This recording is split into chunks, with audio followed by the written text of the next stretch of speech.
Good evening, one and all. We all welcome you to the series of webinars hosted by Yashoda Hospitals by Department of Emergency Medicine and Critical Care.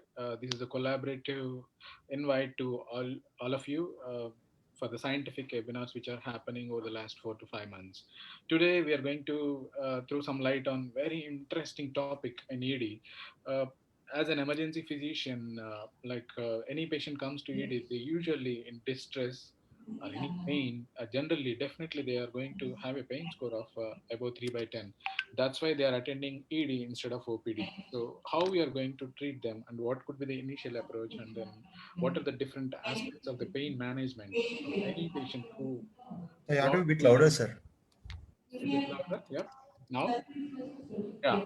For any patient, we need to have zero tolerance to pain and pain. Every patient who has into ED, they have every right to ask you what you're going to give to relieve my pain. So this is a thing which generally we keep in our mind in any patient who is going to walk into the ED.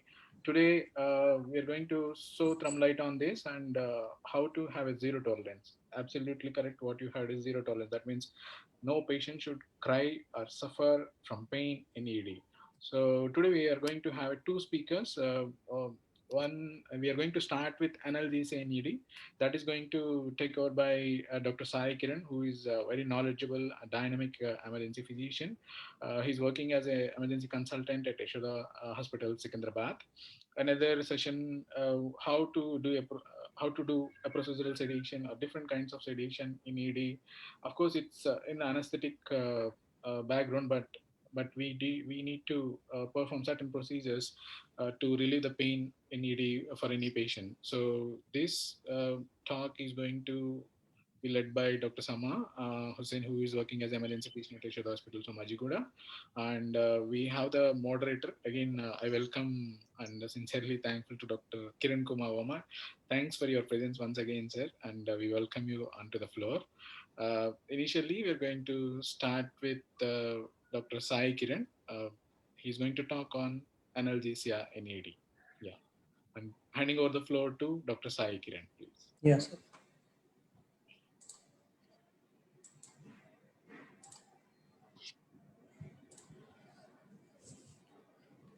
Good evening to one and all. Today, I myself, Dr. Sai Kiran, working as an ER consultant in Yashoda Secunderabad, dealing with today's topic, uh, zero tolerance to pain in ED. Mainly the thing what we have to concentrate.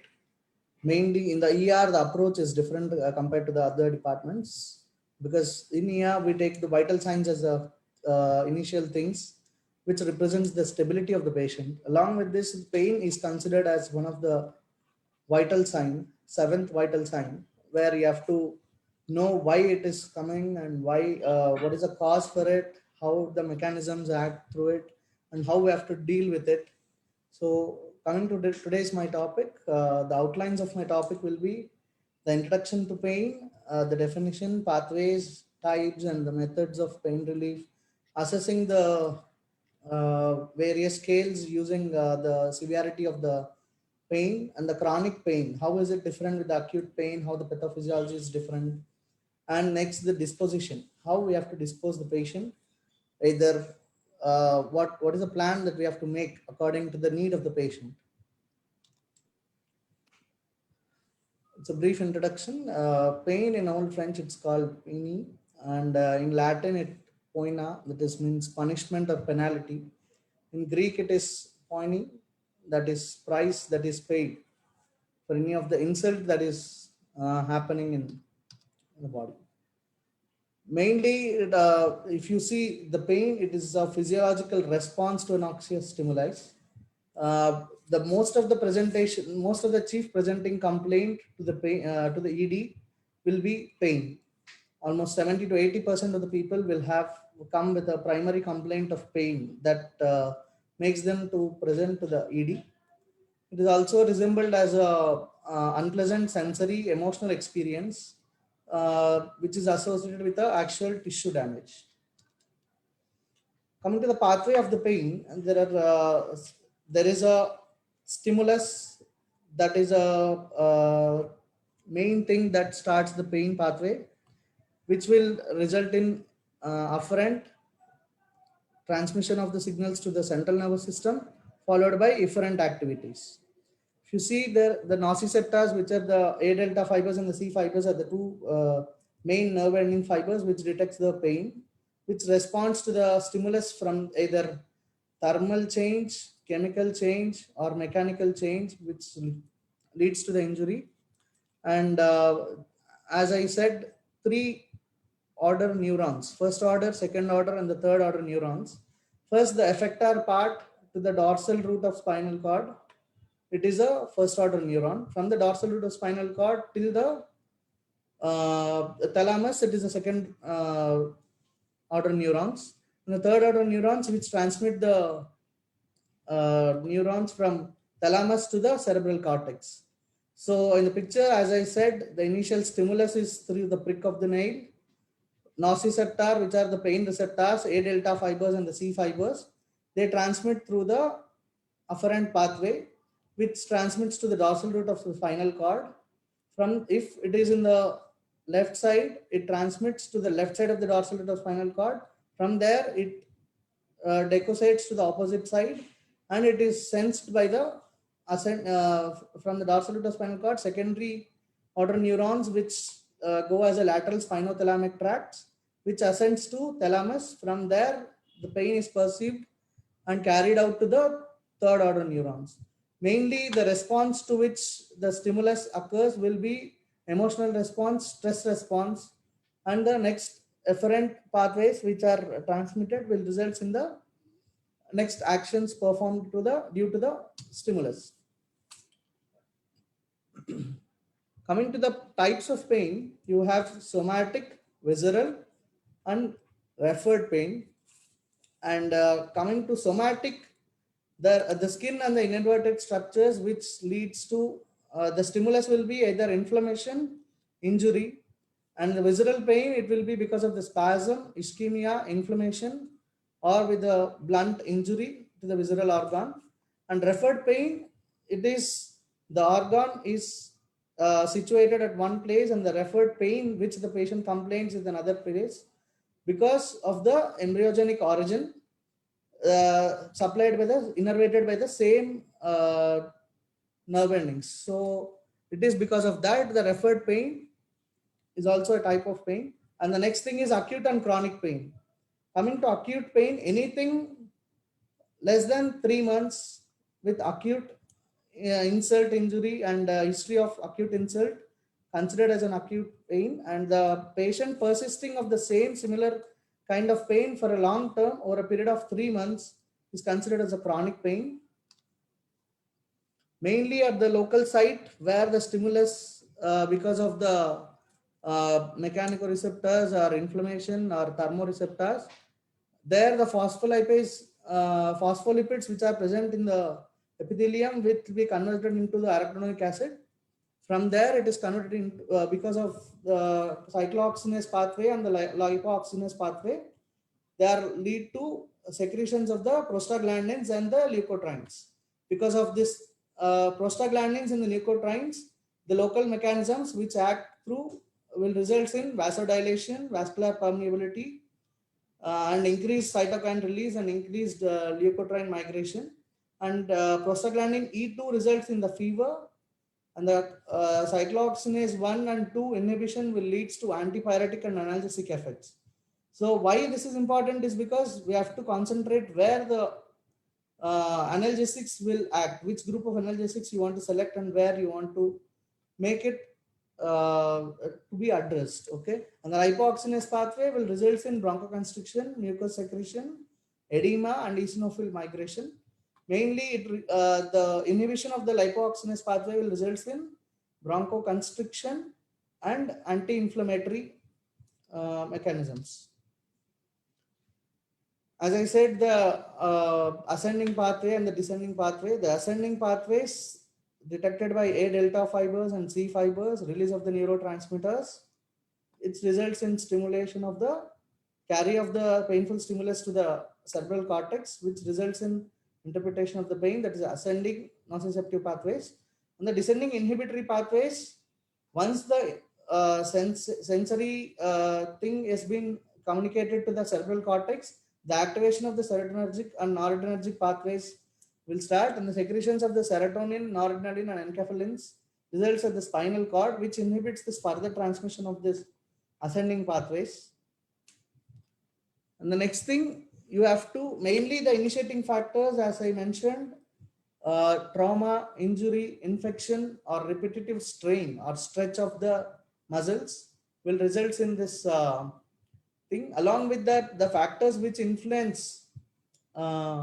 which influence with the uh, causing of acute pain on the chronic pain, which converts from the acute to the chronic, which decreases the risk are when the person able to maintain the fitness, strength, and the lifestyle modifications and emotional carrying and social support and the spirit, and himself understanding the need of and the severity of the pain and the environment where he has been situated. All this depends on when these are maintained, there is a decreased risk of transmission of acute pain to the chronic pain. And the increased risk is when there are comorbidities, poor lifestyle activities, and poor emotional maintenance, and decreased socioeconomic status, and when there is a conflict in the society and there is a confusion with environmental and unsafe environment, then there is a high chances that it will be represented as a chronic pain. See, these are the main things which aggravates the pain transmission. That is glutamate, substance P, serotonin, and which inhibits our descending pathways, which results in release of dopamine, serotonin, and the opioids which are given in the analgesics will act only in the spinal level, and cannabinoids and the GABA. These are the inhibitory things which decreases the transmission of the descending pain transmission. So before, as we till now we have dealt with the pain and the pathways, we have to quantify the pain. The main things in ER we have to quantify it based on, there are 5 scales which are adjective rating scales, visual analog scales, numeric analog scale, and the 5-point global scale, and the verbal quantitative scale. So most commonly used are verbal quantitative scale, which we ask them to measure 0 to 10. When there is a complete communication of the patient to us, then we ask him to depict the number, so that once he depicts to us, then we grade it as mild, moderate, and severe. Visual analog scale, when the patient experiences a severe pain and unable to communicate because of the acute irritation, then we grade it along with the visual analog scales.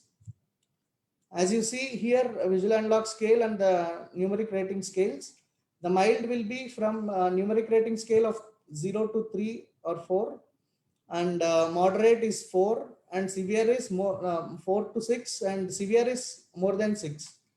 And coming to visual analog scale, mild, moderate, severe, it is measured as 0 to 40 is mild, 40 to 60 is moderate, and more than 60 is severe. See, mainly when we grade it, then we have to select which drugs have to be given, which medications or which modalities has to be chosen by us, whether it is a pharmacological or non-pharmacological. Mainly, if you see pharmacological, you have non-opioids, opioids, tropical applicants, antipsychotics, and anticonvulsants. And the non-pharmacological, you have in trauma, you have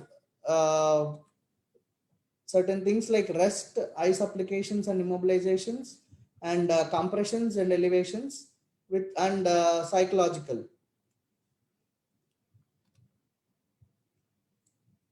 Mainly, there is a steps of pain which is perceived. First, there is a trauma or insult which causes transduction and results in transmission of the pain. And finally, there is a transmission which results in ascending pathways, and where it is modulated, and perception is done at the cerebral cortex. So these are the various steps of assessment of pain where it is depicted, and along with that, where the mechanism of actions of the analgesics will be depicted here. Next, NSAIDs, they block the pathways involved in the formation of the inflammatory agents. As I said, the arachidonic acid pathway, and this inhibition of the transmission of pain to higher centers will be done by TENS, and the primary afferent neurons, which are A delta and C fibers, the local anesthetics, they act by blocking this transmission, and the opioids, they act as agonists at opioid receptors on the dorsal root of spinal cord, dorsal horn of spinal cord, and the higher centers. Coming to NSAIDs, you have drugs in NSAIDs are naproxen, salicylic acid, acetyl salicylic acid, ibuprofen, and indomethacin. Along with that, ketorolac. As I said before, the main anti-inflammatory mechanisms are inflammatory mechanisms which results to the arachidonic acid pathway. NSAIDs acts by inhibiting the cyclooxygenase 1 and cyclooxygenase 2 pathways, which results in anti-inflammatory and antipyretic and analgesic effects. It is the same that is depicting with the mechanism of action of NSAIDs, which are COX inhibitors, selective COX2 inhibitors, and preferential COX2 inhibitors. Analgesic, antipyretic, and with poor anti-inflammatory actions are with paracetamol.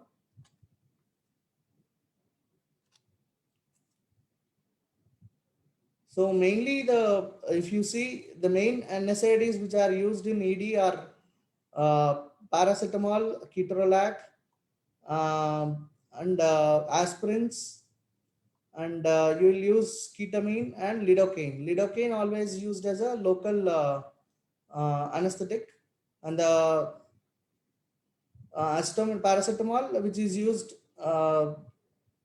in ED, which should be seen for any patient with liver damage. It should not be used. And the side effects of this NSAIDs are GI irritation, mucosal bleeding, platelet dysfunctions, and mainly the CNS toxicity.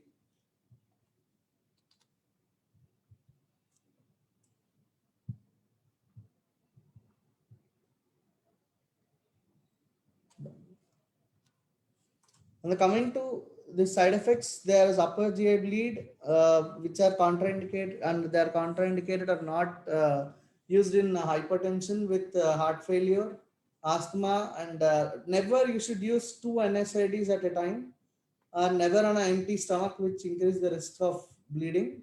The appropriate dose has to be fixed, and limited usage time has to be fixed, and should be avoided in kids. See, you have to, most important thing you have to remember in NSAIDs is there is no CNS effect, only the local effect of the anti-inflammatory, antipyretic, and analgesic effects are there. And coming to next group of drugs are opioids, which is obtained from the seeds Papaver somniferum. Naturally occurring opioids are morphine, codeine, and synthetic are fentanyl, pethidine. Opioid antagonists are naloxone and naltrexone, and the mixed agonist antagonists are pentazocine. The mainly you have to see is the receptors where the opioids act, mainly mu1, mu2, delta, and kappa receptors. These receptors results in the following actions, which causes euphoria, analgesia, confusion, dizziness. Mainly these are the drugs which acts at the spinal level and the central level. So there is very low activity at the site of stimulus. So the main effects it shows are it decreases the heart rate, decreases the respiratory rate, decreases the CNS activity. There doesn't have any effect on the pyretic and the inflammatory effects. The main drugs which we use in ER are morphine, fentanyl, morphine and fentanyl and tramadol. Morphine, which is used mainly of cardiac, mainly for cardiac cases, and fentanyl we use at a dose basis management with low dose, moderate dose, and continuous infusions at various drug level delivery systems with patches and intravenous route with the nasal sprays or a tablet for buccal mucosal applications. And in tramadol, we use for IV mainly. The main thing are the common side effects of the tramadol are CNS side effects and constipation. Coming to morphine, the hypotension is the main thing which has to be seen and assessed while we are using morphine and fentanyl.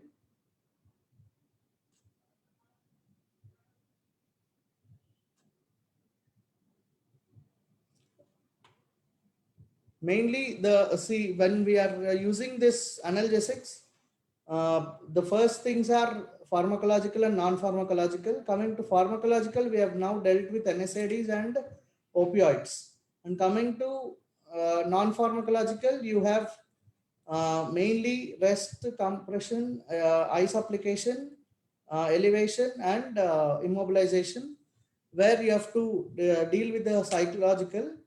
Why this is important is because there is a difference in the pathways of acute pain and the chronic pain. Mainly, if you are using the analgesics, the main psychological pathways why we emphasize is because reassurance and explanation, reframing them, relaxation. We have to ask them for deviating themselves from the thoughts of that pain through distraction mechanisms. And along with that, the TENS, which has been told with transcutaneous electrical nerve stimulation and acupuncture, may have some potential role in the ED. But the difference is mainly because acute and chronic pain, which are dealt in a very different way, where I'll be debriefing in the next coming slides. Chronic pain, it is, as I said, mainly it is because it is more than 3 months of duration, and anything which persists for more than 1 month beyond the usual course of the acute disease will be defined as a chronic pain. There is no obvious biological function. The complete pain relief is unrealistic in cases of chronic pain. The main goal of therapy is reduction of pain and return to functional status. Why the chronic pain is more important is because there will not be any acute insult or the emergent or urgent causes to be dealt in ER. That has to be ruled out. So once they are ruled out, then we have to mainly deal with this chronic pain in a different manner. So there is a 34% of women are affected more than men. Back pain is the main common site, followed by knee and the neck, which reports to the ER. The main thing of chronic abdominal pain, the prevalence is irritable bowel syndrome, functional dyspepsia. Compared to the patients with acute pain, chronic pain are mostly reports their pain as severe and more likely to be frequent visitors to the ER. The risk factors for the chronic pain are mainly increased age, female in gender, high body mass index, and the chronic illness. So as we have seen in acute pain, when there is a tissue injury, there is complete transmission of this pathway to the central. In the chronic pain, the main thing is there is neural and glial remodeling, which senses a small stimulus of simple touch also will be perceived as a severe pain, and there is a activation of the central pathways, which results in secondary hyperalgesia, where there is central sensitization, and the main role is at the sensitization of the central nervous system.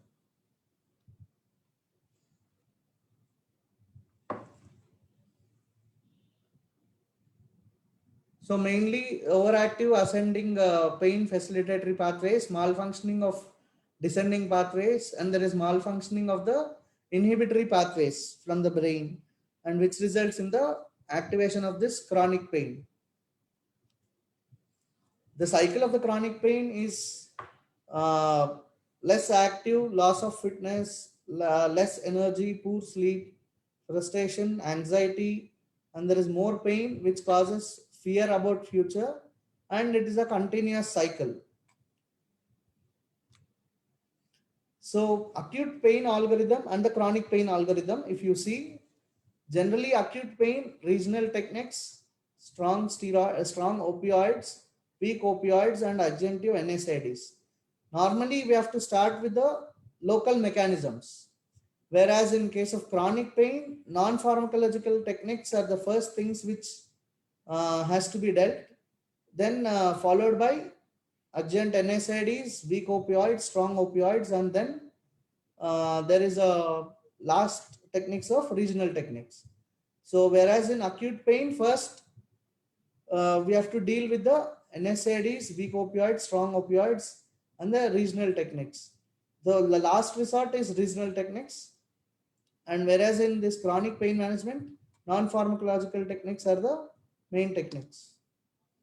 There is a WHO step ladder of pain usage of analgesics, where in mild pains we use non-opioid analgesics, that is NSAIDs. In moderate pain, we use weak opioids. In strong or severe pain, we use strong opioids. It's a step ladder where we have to escalate our analgesic drugs to be used according to the severity. For chronic pain, there are multiple things to be thought, where physical, psychological, and the pharmacological medications. And in pharmacological medications, the additive effect with analgesics are antidepressants and anticonvulsants, which are used for anxiety, to reduce the anxiety and the depression. And the adjunct medications are used to decrease the perception of the no pain. As you see, in chronic pain, there are so many neuropathic pain syndromes where you have a huge number of chronic neuropathic syndromes: trigeminal neuralgia, diabetic neuropathy, uh, prosthetic neuralgia, HIV related neuropathy, complex regional pain syndromes, and there are abdominal and pelvic pain syndromes where you have no alarming symptoms at the time of examination, but still complaints of persisting pain. So for that, we have to use this anticonvulsants and antidepressants for treatment of the chronic pain. Next, coming to the last slides, how do we dispose from ER? So proper assessment and ruling out the acute causes in ER is mandatory and completely to be done with the support of your clinical assessment, clinical examination, and your approach to proper symptoms, and ruling out the emergency causes, advising for proper follow-up if you are planning for the discharge. The discharge criteria is you have to see no acute emergency, and all scans in the hematological workups are normal, and the patient is complaining of relief of this acute symptoms, and there are less chances, and there is a caretaker for the patient. If any recurrence of the pain, can return back to ER. If then there are then you can educate them for recurrent episodes and discharge them with a regular follow-up. If you are discharging, you have to advise either oral medications, topical applications, or patches, which has to be advised them, and the common side effects of them has also have to be advised to them.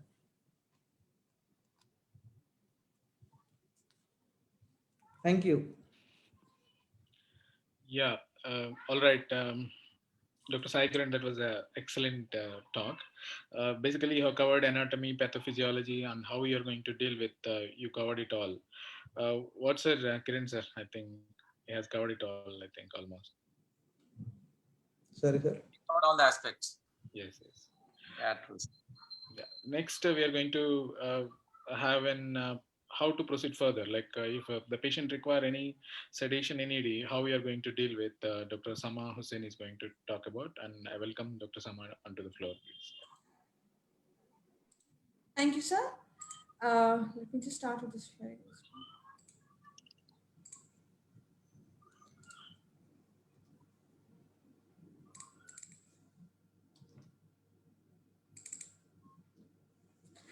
Good evening, everybody. I'm Dr. Sama Hussain, and my topic for tonight is anesthesia and ED. We are ER physicians. Why do we need to know the basics of anesthesia? I think as any ER personnel, it is very important that we understand when a person comes to you in pain, it's our responsibility to acknowledge the pain and provide some relief. We can provide relief to a certain extent, but beyond that, it's anesthesia what will help us. We use anesthesia in three major ways in the ER. We can use them as local anesthetics, for procedural sedation, and of course, for rapid sequence intubations.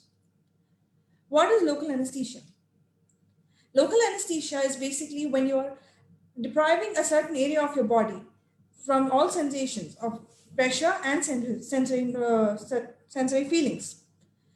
Local anesthesia can be used in three ways: topical anesthesia, local infiltration, and nerve blocks. I think in India, we don't understand the importance of topical anesthesia. It is very important that when we are doing simple procedures like vein cannulation, arterial cannulation, or simple sampling, that causes pain too. Of course, in an emergency situation, there's not much that we can do. But when we do have the time, I think we should take the time to address this pain and avoid it as much as possible. We can use agents like EMLA, that's lidocaine 2.5% with prilocaine 2.5%, Emetop gel, which is tetracaine 4%, and lat gel that consists of lidocaine, adrenaline, and tetracaine. These are basically used for venipunctures and samplings. They have a duration of action from 30 minutes to 45 minutes. You can select two different sites for vein puncture, apply the anesthetic gel, and leave it for a while. Then when you collect the sampling, not only will it help in pain management, but along with that, it helps in venodilation, which will make the cannulation easier. I don't think any of the ER physician has never used local infiltration, whether it's for wound closure or for procedures like central venal placement. It's very important that we choose the right drug, that we use the required dose for the patient, and administer it in a safe and effective way.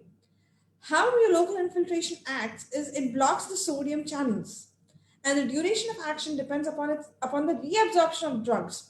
So when we use it in conjunction with adrenaline, adrenaline helps in vasoconstriction, which reduces the reabsorption time and increases the duration of action.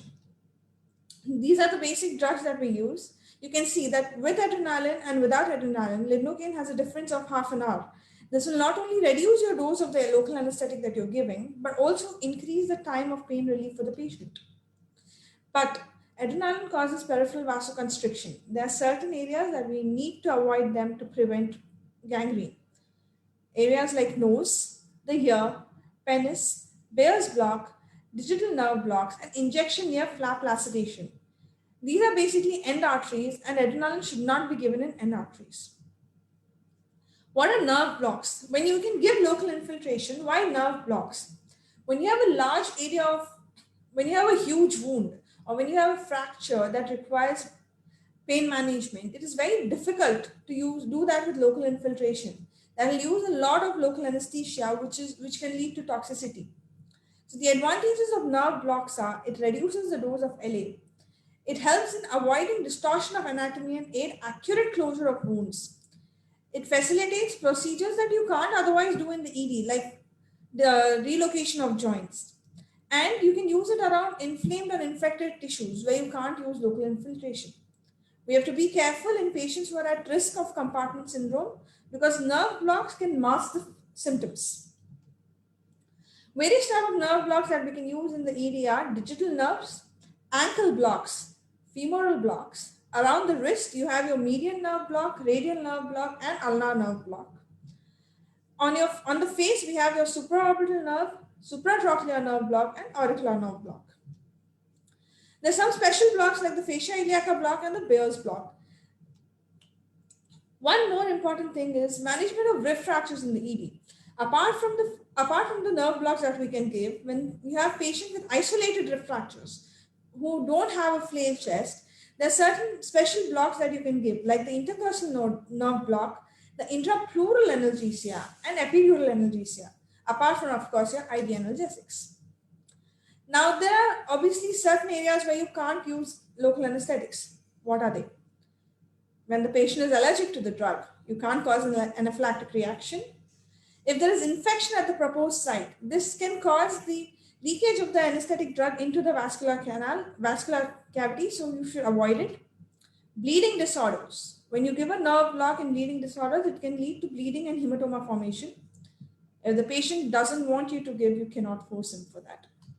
And of course, if you think the procedure requires general anesthesia, it is always better to go ahead with general anesthesia. Now, what are the complications of local anesthesia? Why do we need to know this? It's very important to know that what can go wrong and how to fix it. You have a local anesthesia toxicity. We have technique-related complications and drug-related complications. Technique-related complications are direct neural trauma. You hit the nerve directly. Bleeding and hematoma when used in bleeding disorders. Intravascular injection when you don't aspirate while injecting the local anesthetic. Infection, needle site infection, and damage to any of the surrounding structures like arteries, tendons, nerves. Then we have our drug-related complications. Toxicity by intravascular injection, toxicity by systemic absorption, again anaphylactic reaction, and in some cases like prilocaine, it can cause methemoglobinemia. Local anesthetic toxicity. What is local anesthetic toxicity? When you're giving a certain amount of drug, it happens sometimes that you eyeball the doses, that you don't measure accurate doses. Local anesthesia, when it crosses its threshold, when you are trying to manage the pain only with local anesthesia, can lead to toxicity. Risk factors are elderly people, small children, that's extremes of ages, patients with heart issues like heart block, decreased cardiac output, epilepsy, hepatic impairment, and so on and so forth. It's very important that we prevent these. We can use clear and accurate doses as per the patient requirement. Dose reduction in frail patients.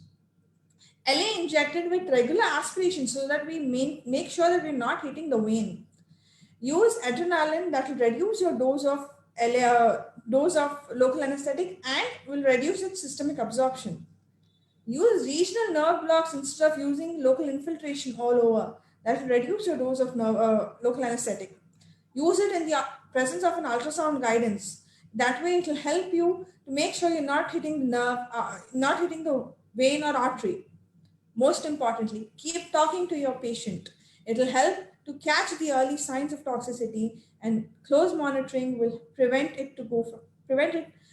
help us catch it quickly. Clinical features can go from lightheadedness to tinnitus to abnormal taste to respiratory and cardiac arrest. Management, we have to stop the drug, stop the causative agent. If you think the airway is threatened, secure it. Start the patient on some high flow oxygen. Treat hypertension with IV fluids. If arrhythmias are present, treat them according to ACLS protocols. The specific antidote for LA toxicity is lipid emulsion. This will help in reversal of the symptoms.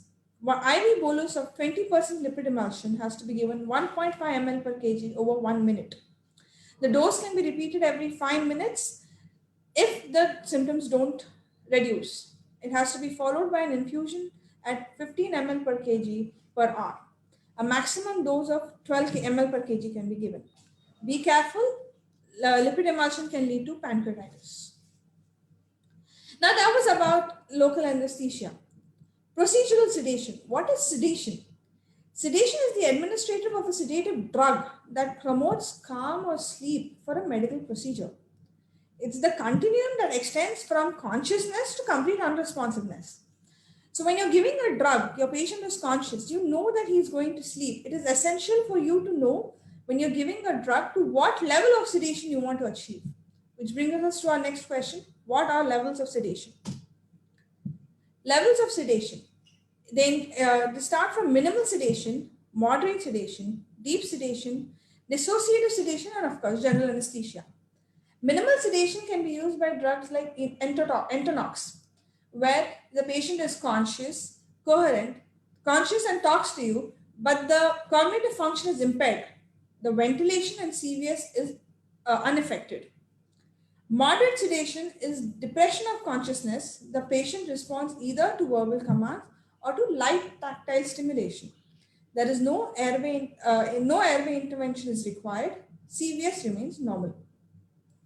Deep sedation, it's further depression of the consciousness. Patient cannot be woken up with simple tactile stimulation. A purposeful, painful stimulus is required.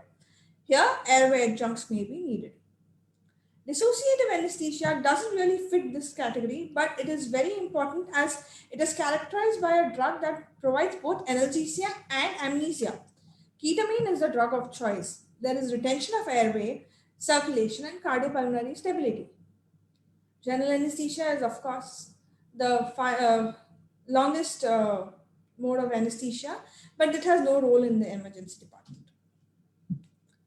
A proper procedural sedation requires amnesia, analgesia, anxiolysis, and sedation. Drugs used for sedation. What are the drugs that we can give? You have your nitrous oxide, that is Enotox, benzodiazepines like midazolam, propofol, ketamine, and of course opiates. Inhalation anesthesia, Enotox. What is inhalation anesthesia? It's 50% mixture of nitrous oxide and oxygen, which is used for short-term relief of severe pain, like during procedures. The mask is given in the patient's hand and they are allowed to breathe in for a brief amount of time during the procedure. If they still feel pain, they can take another long breath. It should be avoided in patients with head injuries, suspected bowel obstruction, middle ear disease, early pregnancy, and B12 or folate deficiency. Drugs used in sedation and what level of staffing has to be required is very important. Where you're doing the sedation, a deep sedation or rapid sequence induction of sedation cannot be done anywhere in the ED. A resuscitation room is required. What is a resus room? Resus room is basically where you have the basic equipment for basic life support and advanced life support. It is checked regularly. You have a difficult airway trolley. We have continuous oxygen supply, suction catheters, proper monitoring, and appropriate range of IV cannulas, IV fluids, infusion devices, and people who know how to handle these devices. Before doing any procedure, providing sedation, it's very important that we assess the patient before. What do we need to assess before providing sedation? You need to assess the ASA grade, predict the difficult airway, and confirm last meal in all cases. For minimal and moderate sedation, fasting is not required. But for any other kind, for deep sedation or dissociative sedation, it's better to have an empty stomach for solids and milk for at least 6 hours and clear liquids for at least 2 hours. In trauma, pregnancy, and opioids, we see a delayed gastric emptying. Sedation should be given in resus areas strictly where capnography and monitoring are available. Need for any substances that help in gastric emptying should be given. ASA classification is 1 to 5. 1 being healthy patients, 5 being severely moribund patients who you think will not survive more than 24 hours. ASA grade 6 is declared brain dead for people whose organs are being used for donors. Different drugs used in sedation and their duration of action is very necessary. We need to understand which drug to be given where. How do you monitor a patient? You've given them procedural sedation. How do you monitor them? There is mind response. You target the level of sedation you want. You see if the patient is responding to your verbal commands or the tactile stimulation. But apart from that, you have to monitor the pulse oximetry, the ECG changes, regular BP monitoring, and most importantly, EtCO2 monitoring. What is EtCO2 monitoring? EtCO2 is the end-tidal carbon dioxide that comes out when you expire. It is captured on the monitor in different waveforms. As you can see, I have 2 waveforms here. One is the decreasing EtCO2 trend, and there's a rebreathing trend. Decreasing EtCO2 trend is seen in cases where there is hyperventilation, and in rebreathing is sometimes where there is inadequate inspiratory flow, where there is partial rebreathing circuit. Anything that is abnormal from the normal capnogram that you see is something that you need to pay attention to immediately. If you see the one on, if you see the obstruction in breathing airway circuit capnogram, that is very important. That means you know that your airway, that is, there's some problem in the airway. There can be a kink in your tube. There could be a problem in the ventilator. This has to be seen immediately, otherwise the patient can go into a cardiac arrest. When can you discharge a patient after procedural sedation? You've sedated the patient. Now, when do we deem them fit to go home? Very simple. The patient has to get back to normal level of consciousness. Vital signs normal for that patient. Make sure that the respiratory status is not compromised. And of course, the reason why you gave the sedation and analgesia in the first place, that the pain and discomfort have been addressed. Now for my favorite part, rapid sequence intubation. I don't think there's much to go into this because all of us being in the area are very well versed with intubations. But we need to understand what to do in case of a failed intubation. You have something called the DAS guidelines of intubation, difficult intubations. This is very important. The plan A, plan B, plan C, plan D give you a clear indication of what has to be done when. Plan A, you using your face mask, ventilating the patient, trying for a tracheal intubation. You succeed, well and good, connect the patient to the ventilator. You can't see the vocal cords, your tube is not in place, it's a failed intubation. Go ahead to plan B. What will you do next? Your patient is sedated, most probably paralyzed. You have to maintain oxygen. Next step is to maintain a supraglottic airway device. To use a supraglottic airway device. What does a supraglottic airway device do? It basically covers your esophagus and tracheal openings and helps maintaining oxygen. It is not a definitive airway, but it will buy you some time. If you can secure a supraglottic airway device, try waking the patient up. Give them the reversal agent. Intubate the trachea via the SAD. Pass a bougie through the supraglottic airway device and then pass your tube. If you can't, call for senior help. If you're succeeded with tracheal intubation post this, great. But if you're not able to insert a supraglottic airway device and not able to do a tracheal intubation, what next? Continue with face mask ventilation. Provide the patient with oxygen as far as you can. Again, wake the patient up. If you can, great. But if you're not able to ventilate or intubate, you have to go for the front of neck access, which is cricothyroidectomy. So I think once that is secured, you can connect the patient to the ventilator and hope he'll get better soon. Thank you.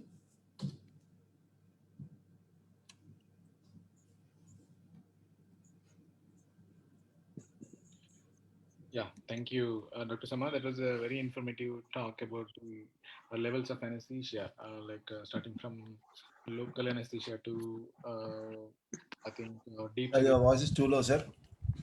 Is it audible? Yeah. Fine. Yeah, a little better. Yeah, it's okay. Yeah, that was a good talk. Thank you, Dr. Sama, for your valuable talk on, I think, elaborative talk on anesthesia and ED. Now, I think the floor is open for questions. We do have a few questions here. I think both of you haven't mentioned about the pediatric age group, so that's why I think there is a look. You have topical anesthesia we have mentioned during the talk. But what is this one? What is the choice of drug for minor procedures in pediatric age group? I will take this question with Varma sir permission. Yes, sir. Varma sir, audible? Yes. Hello. Yeah, audible, sir. Hello, sir. Audible? Yes, sir. I'm audible, sir. Yeah, I will take this question, sir. What is the choice of drug for minor procedures in pediatric age group? Ideally, ketamine we would prefer generally at a dose of IM 2.5 mg per kilo, and either otherwise you can start with intravenous of 1 mg per kilo. At least over 1 minute you should give, and then you can escalate the doses. It indication for ketamine in pediatric age group is for minor procedures when you are doing like suturing of the wounds. But generally, again, child has to be isolated, should be preferably in the parent's lap, and then. But sometimes physical restraint is also should be needed to allow the procedure to take place. If still child is crying and then uncomfortable, you can escalate the dose of 1 mg per kilo ketamine IM, and then otherwise, if you're going for intravenous 0.5 mg per kilo, you can give. But try to avoid the larger doses. Why? Because it tend to cause more the child more drowsy, which can lead to vomitation, agitation, and then further complications. This is the thing, sir. Sir, next, I welcome Dr. Verma, sir, onto the floor. Please take a couple of questions, sir. Is there any limitation of usage of anesthetic drug in India? Yeah, yes, sir. So before I'm going to take the question, first of all, I would like to appreciate our Sai Kiran and Sama for their effective, elaborative, and enlightening talk on pain management in ED. So I appreciate you both guys. Then when it comes to our question, yes. So each and every state and nation has their own policies regarding usage of narcotics and psychotic substances. So in the same way, India also our own policies like NDPS Act, Narcotic Drugs and Psychotic Substance Act 1985. So early before that, we had one act, that is that Opioid Act and Dangerous Drug Act, which was being replaced by new one like NDPS Act 1985. So just to put it in a simple way for the sake of better understanding. So this policy is made to promote the uses of narcotic drugs for the purpose of medical and scientific uses and preventing their use for trafficking and drug abuses. So each state has their own policies, sir. Yeah. Sir, suppose we see a lot of patients like we all have oncology wings and they come in terminal illness, vegetative state. Sometimes they're crying even when, if you observe like nurses, like even if you want to change the diaper or anything, like they used to cry a lot. So what could be Yes, the sir. choice of drug and how we are going to deal with in that scenarios there? Yes, sir. We have drugs called TIRF, sir, transmucosal immediate release fentanyls, the drug which has been approved by the FDA in recent times. So there is one thing called risk estimation and mitigation strategy, which has been approved for the same drugs, TIRF, transmucosal immediate release fentanyls, which contains fentanyl as a narcotic. Especially this can be used for the breakthrough pain. So you know what is the breakthrough pain? The pain comes shortly and which is more severe and which is not being relieved by the normal pain protocols. So that is called breakthrough pains. So what we see in oncological patients, so they can use many medication for the same pain, for pain management, but they don't get much relief of pain. So for this kind of patients, TRF will be giving promising results.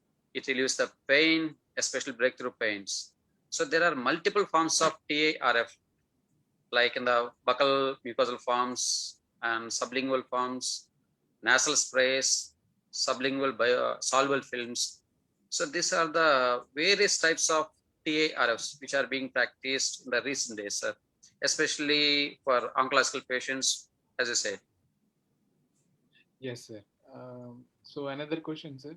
This time I will ask Sai Kiran to take it. What is the stepwise management in fracture? Stepwise management in fractures, as I said in trauma, with initial will be splintage, followed by rest, ice applications, and compressions and elevations.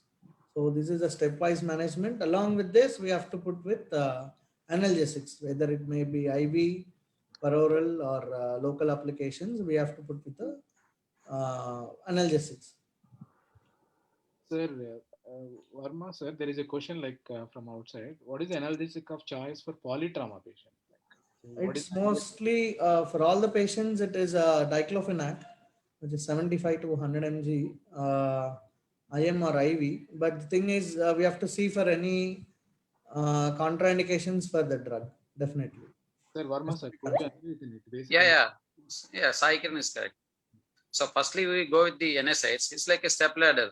Start with NSAIDs, then we can titrate the doses, then we move on to other drugs like opioids.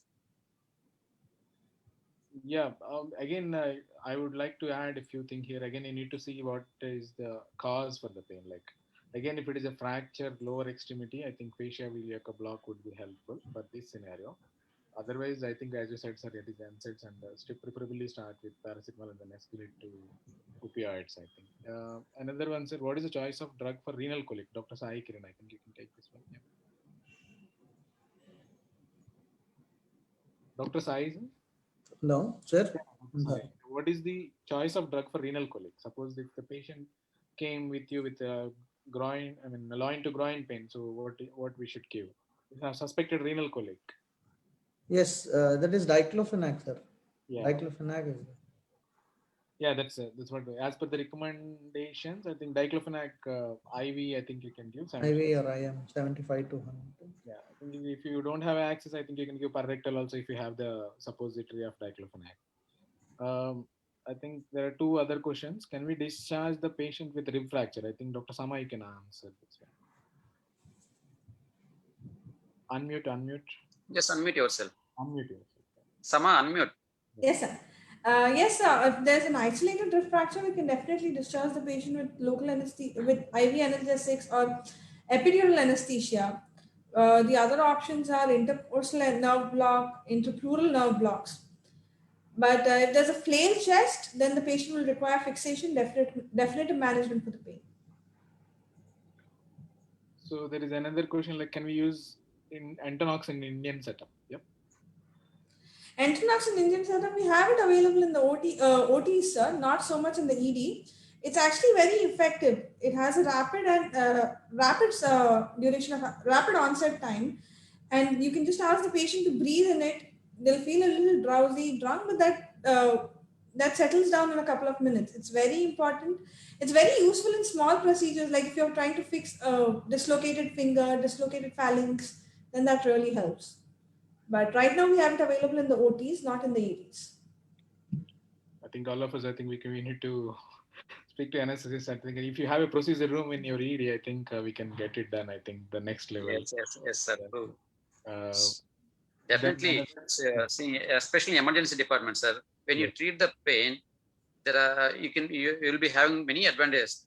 Like patient is comfortable, you will be cooperating for our procedures, whatever it is. You may be shifting to CT, MRI, then for everything, patient is comfortable. Then first, the important thing is you can gain the confidence of the patient. Once pain is relieved, then patient will develop what is the confidence on you. So that is the main thing when it comes to the pain. First to treat the pain. So then you do other things, stabilization, everything. First to treat the pain.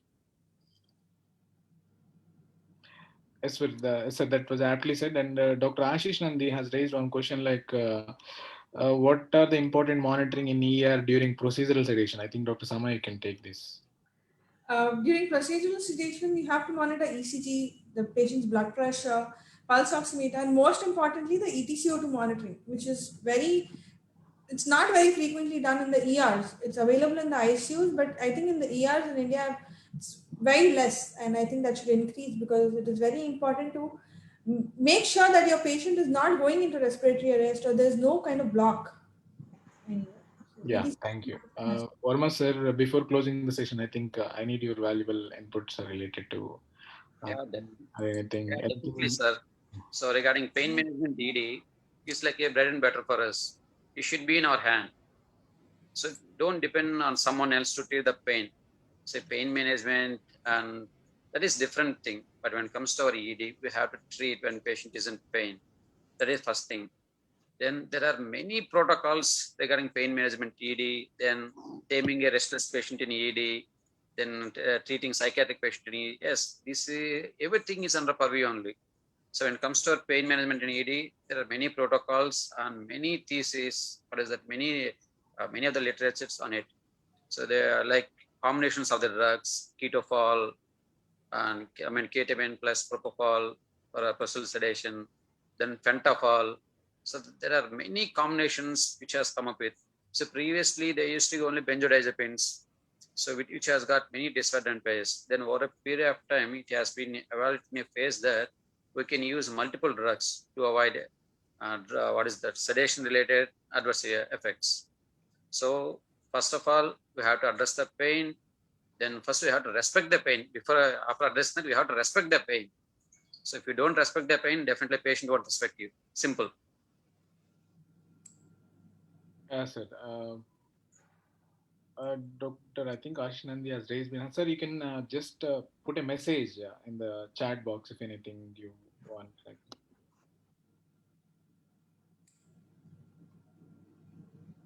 Can I share for a Yes, 30 sir. seconds? Sure, sir. 30 seconds. Welcome onto the floor, sir, Dr. Ashish. Sir. Okay. So when we are talking about this local digital block or NAS block, in this session it was coming up, what I prefer doing is when I use this digital blocks and things of arrhythmias and breathing and all these things, what I do that, I keep talking to the patient.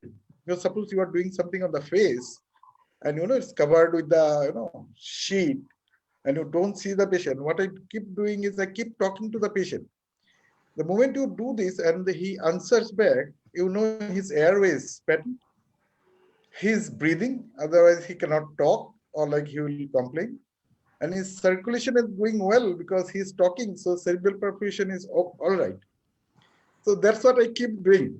I keep talking to the patient. Thank you so much, gentlemen, ladies and gentlemen. Thanks. Thank you, sir. Thank you very much for your valuable input, sir. And I think we can end the session. Anything I personally thank to Dr. Sai Kiran, please, and to give your time to talk about energies in India. And then Dr. Sama, I think she has just finished exams, but gave her time. Thank you very much. And again, I think Dr. Kiran Kurama for his excellent opinions as well as the your time, sir. Okay, sir. Ashish Nandi, sir. Thank you very much, sir, for your. Thank you, sir. Thank you, Ashish, sir. Thank you. Thanks. Thank you all. Thanks.